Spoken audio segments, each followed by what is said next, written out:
You think, oh, people are so bad, or only the bad people cheat. But in fact, stroke patients cheat in rehab because it's really, really hard to make progress. And people cheat just to get over the hump, just to make some progress, to get some sense of accomplishment. There are a lot of subtleties. There's subtleties about repetitive behavior versus surprising behavior. There's subtleties about how perfect should the robot's behavior be. And I'm pretty sure that everyone's intuition on that is wrong, but I won't tell you more. You'll have to ask me. So there are a lot of insights that come out of this that are in some ways flying in the face of both our intuition and what we, for example, learned in HCI, which is human-computer interface, which is not the same as human-robot interface. So a lot of really interesting stuff. Let me just throw some ideas out at you. First of all, embodiment, major challenge. Having a body is both a constraint and a major enabler.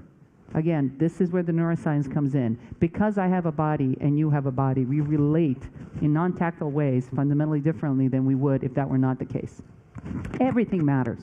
What the robot looks like, because there's so many projections we make to social agents. What it sounds like, how large it is. There are inherent issues of size that, for example, come up when roboticists make these big robots. They don't really think about this. And the way people respond to large robots subconsciously is fundamentally different from the way they respond to robots that are slightly smaller than they are. Just think about it when you're flying next to someone extremely large.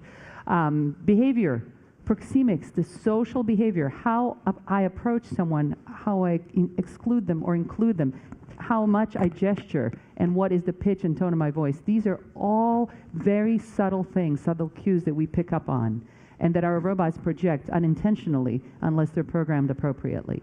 Body language, affect displays, what's called back channeling, which is all that I'm doing in addition to speaking that's conveying, whether I'm approachable, knowledgeable, nervous, all kinds of things. So embodiment makes us fundamentally human, and it makes the robots we relate to fundamentally either effective or not. Social dynamics.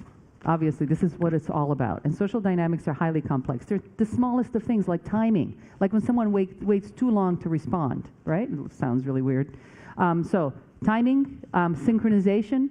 So whether I interrupt you, how long I take, how often do I interrupt you? Am I using this as a power tool, or am I using this because I don't really understand, or I'm being a patient? Incredible issues just right there in the timing. Social perception, theory of mind, understanding what might be going on in your head, something that many individuals with autism don't have access to. It's safe to say that all our robots are on the autism spectrum. None of them understand what's going on in human heads.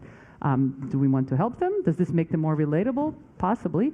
Intent recognition, it's not enough just to understand what you're doing right now. I have to be able to predict what you're likely to do. That's the only way that I can actually appear socially adept and possibly be socially adept. If I'm just responding to the current state, that's never enough.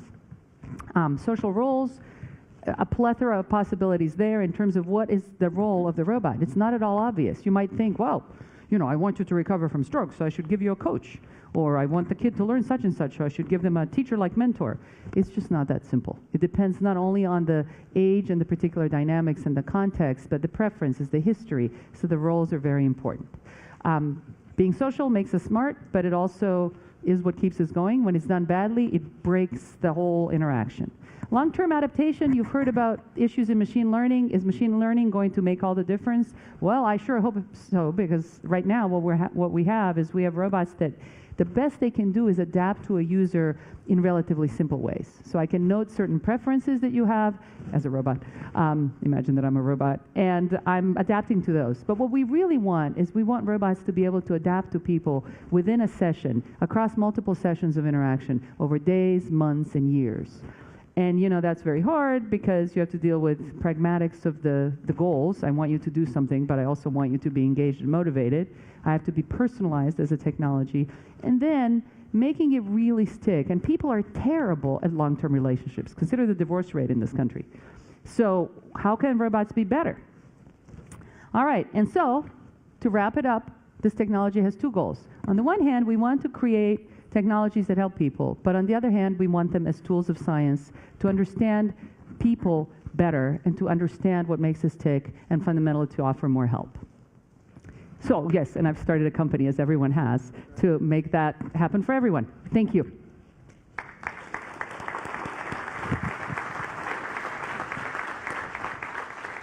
Once again, I'm going to ask Maya some questions, and then I'll bring all the panelists for the session up, and we'll take your questions. Can I ask a personal question? Sure. What drew you to the use of robots for elder care and in hospitals? I'm glad you asked that. I like answering that question. So I'm a mom of 3, and when I was merely about to be a mom of 1, I started to think about the legacy, as one does. And I thought about not only answering what does mommy do, but why does mommy do it? And I wanted a really good answer. And if you don't have a really good answer for a preschooler, and that's not an easy challenge, then you should do something else. So I've got a preschooler. What's the preschooler answer to this question? Mommy makes robots that make the world a better place. That's a good answer. I hope.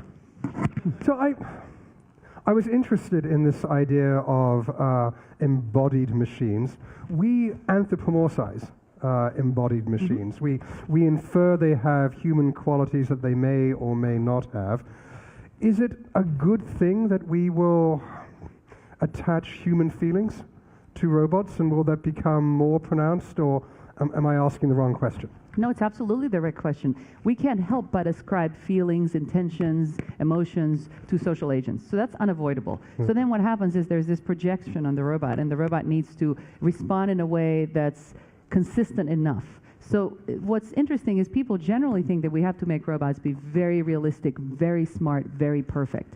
And then often they fall into the uncanny valley, right? And so staying out of the uncanny valley, understanding that our technologies are flawed and they will never be perfect, and how you manipulate that lack of omnipotence and omniscience, and how do you make the robot vulnerable and relatable, that's really where the secret sauce is. But if I think I'm hearing, you're telling me it doesn't actually require that much for us not to fall into the uncanny valley. You've read me well. I think it's actually always safer to go on the less complex side and think about how people relate. Think about how kids relate. Yeah. Yes, it's highly complex in one way, but it isn't complex the way we usually think. I'm not sure it's deep AI, but anyway, we'll see. Maya, I'll have you back on stage in a second. Thank you. Thank you.